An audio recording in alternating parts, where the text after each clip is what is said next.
खूनी कुआं। सीमा गर्मियों की छुट्टियों में अपनी नानी के गांव आई थी। सीमा नानी के घर पहुंचने के बाद अपनी नानी के पैर छूती है और उनसे आशीर्वाद लेती है। तभी उसकी नानी उससे कहती है, इतनी बड़ी हो गई मेरी सीमा, चल जल्दी से हाथ मुंह धो ले, मैं तेरे लिए खाना लगा देती हूँ। भूख लगी होगी ना? हाँ नानी, भूख तो लग रही है मुझे, आपके हाथ के बने हुए पीले दाल और चावल खाने की। कितना टाइम हो गया है मुझे आपके हाथ का बना हुआ दाल चावल खाए हुए। तू तो नौकरी में व्यस्त थी, तो तुझे कहाँ से टाइम मिलेगा अपनी नानी के लिए? और जब इतने टाइम बाद आई है तो ज्यादा टाइम के लिए रुक कर जाएगी तू।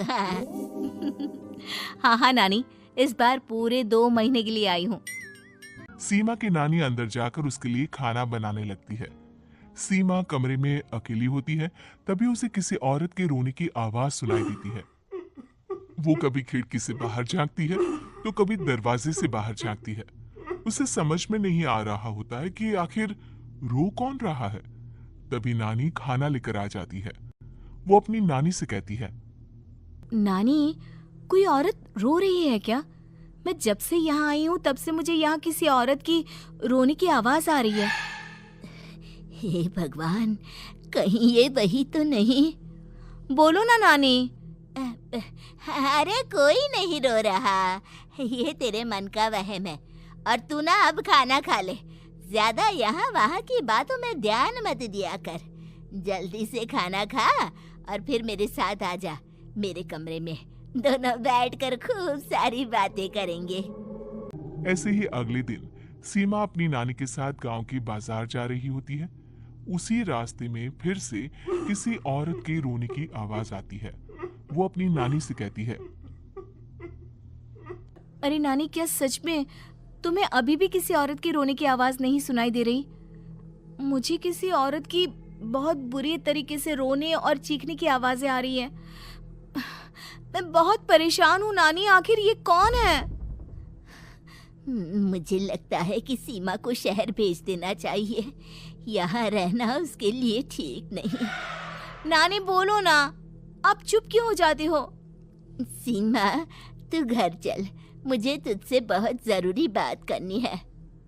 नानी सीमा को घर ले आती है और सीमा से कहती है, सीमा, कल सुबह तू शहर वापस चली जाएगी। अरे अचानक? आखिर क्या बात है नानी? आप मुझे ऐसे जाने को क्यों कह रही हो? मैं बस जो कह रही हूँ उस पर ध्यान दे। तू कल सुबह यहाँ से चली जाएगी, और ये बात मैं कोई मजाक में नहीं बोल रही। तू कल जाएगी तो मतलब जाएगी। अरे नानी, चली जाऊंगी मैं, ठीक है, पर आखिर बात क्या है ये तो बता दो। मम्मी से कोई बात हुई है या फिर मुझसे कोई गलती हुई है जो तुम मुझे अचानक से जाने के लिए बोल रही हो?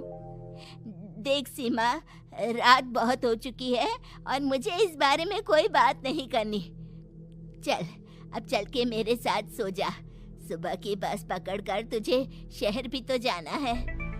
सीमा को अपनी नानी का ऐसा व्यवहार देखकर बहुत ही अजीब लगता है। उसे कुछ समझ में नहीं आ रहा होता है कि आखिर उसकी नानी उसे अचानक से गांव छोड़कर जाने के लिए क्यों कह रही है। ये सारी बातें सोचते सोचते सीमा की आंख लग जाती है और वो अपनी नानी के साथ सो जाती है। ऐसी ही आधी रात को सीमा को फिर से किसी औरत की रोने की आवाज सुनाई देती है। वो उस औरत की आवाज सुनकर बार बार करवटें बदल रही होती है और तभी उसे सपने में भी एक अजीब सी औरत की परछाई दिखाई देती है, जो इतना चीख चीख कर रो रही होती है कि सीमा डरकर उठ जाती है। वो पूरे पसीने पसीने हो रही होती है। वो अपने आसपास देखती है तो घर में बिल्कुल शांति का माहौल होता है। सीमा घबरा जाती है। वो अपनी नानी को जगाने की कोशिश करती है मगर उसकी नानी नहीं जगती। सीमा को फिर से उस औरत की रोने की आवाज सुनाई देती है। आखिरकार सीमा अपने आप को रोक नहीं पाती और वो घर का दरवाजा खोलकर बाहर निकलती है। आखिर ये माजरा क्या है? आज तो मैं पता करके रहूंगी। अब आवाज का पीछा करती हुई सीमा आधी रात को गांव की चौपाल के पास बने कुएं के पास पहुंच जाती है, जहां कुएं की चारों ओर बेड़ियां लगी होती है। उन बेड़ियों में लगे हुए ताले के साथ एक लाल रंग का कपड़ा और माता रानी का कलावा बंधा होता है। उस कुएं में से सीमा को किसी के रोने की आवाज आती है। सीमा परेशान हो जाती है। इस कुएं में कौन है? कौन है यहाँ? सुनो, कौन है? कौन रो रहा है? वो चिल्ला चिल्ला कर पूछती है और साथ ही लोगों को जगाने की कोशिश करती है, मगर किसी को भी उसकी आवाज सुनाई नहीं देती।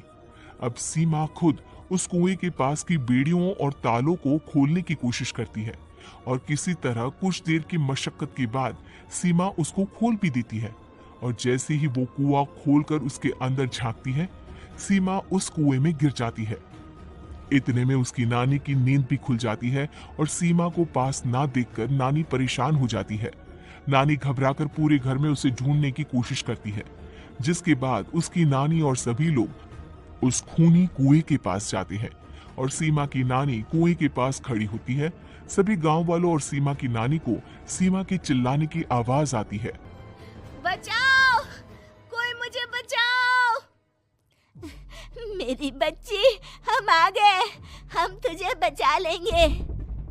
नानी, मुझे यहाँ बहुत डर लग रहा है। यहाँ इंसान की कटी हुई मुंडिया, हाथ, पैर और कंकाल है और खून भी है।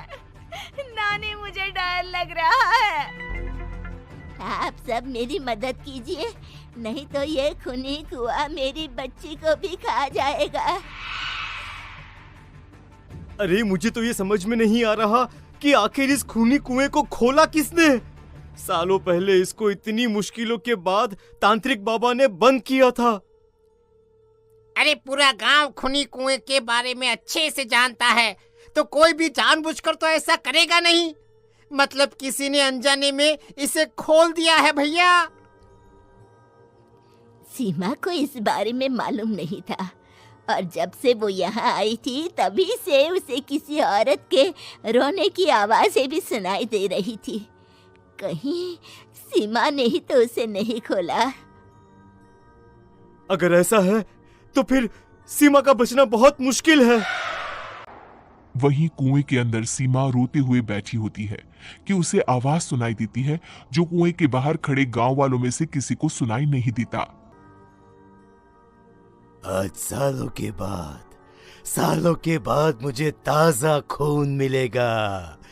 तेरा खून पीकर आज मैं अपनी प्यास बुझाऊंगा।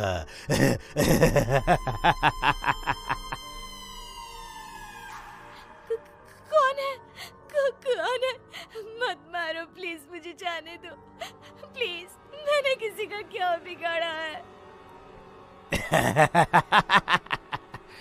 वो तुझे मरने के बाद पता चल ही जाएगा। जितने में गांव वाले और सीमा की नानी कुछ सोच पाते, उतने में उन्हें सीमा के चिल्लाने की आवाज आती है और अगले ही पल सब शांत हो जाता है। क्या हुआ? सीमा, मेरी बेटी। माफ करना बहन, लेकिन अब सीमा वापस नहीं आएगी। हमें एक बार फिर से कुएं को बंद करना होगा। गांव वाले तभी तांत्रिक को बुलाकर लाते हैं।